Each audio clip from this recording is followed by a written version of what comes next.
Idininay ni Raymart Santiago ang paratang ng kanyang strange wife na si Claudine Barreto na ipinakidnap ang kanyang mga anak o ang tatlong anak ni Claudine. Kung saan sinasabi ni Claudine na kaya ito ginawa ng kanyang strange husband ay dahil na rin para mas maging baliw or mas mabaliw siya. Iyan ang naging pahayag ni Claudine. Kaya naman tinatanong ng mga netizen, anong connect? Bakit ipapakidnap ni Raymart ang mga anak ni Claudine since nung naghiwalay sila ay tila doon palang inampon ni Claudine yung nasabi nga pong mga anak niya ngayon. So walang reason para ipakidnap ni Raymart ang mga bata. Pero ayon nga kay Claudine, ang reason ay para mas mabuwang. So something like that. Pero ito po ay nilinaw at kinlaro na ng side ni Raymart Santiago na kung saan ang kanyang mga abogado ang nagpaliwanag nito. Pinakiusapan din ng kampo o ng mga abogado ni Raymart Santiago na tumigil na itong si Claudine Barreto sa mga paratang na ginagawa nito sa kanyang strange husband na si Raymart Santiago. Nilinaw din na naibalik na nung Sabado pa ang mga anak ni Claudine.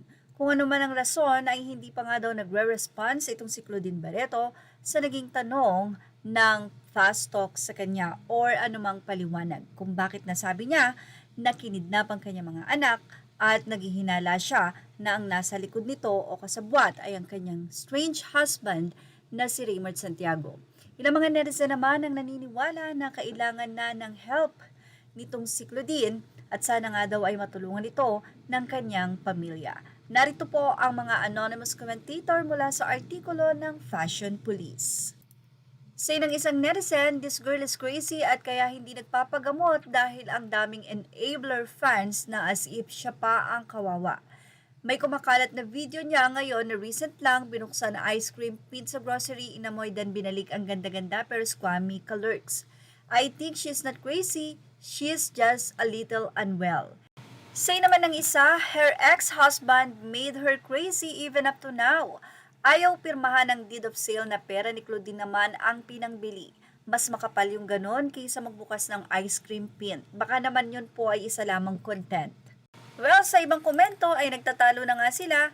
Ang ilan ay sinasabi na yung about dun sa ice cream, paano daw nalaman kung ito ay totoo, baka naman daw ito ay content lamang at syempre kung itatapat daw kay Claudine, baka kutis pa lang ay talbog na kayo. So, ang ilan naman ay sinasabi na tila ang nanay na lang daw ni Claudine ang hindi gumigib up dito at ang ilan ay sinasabi na baka daw makinig si Claudine kay Mr. M kung sakasakaling makakausap nito si Mr. M.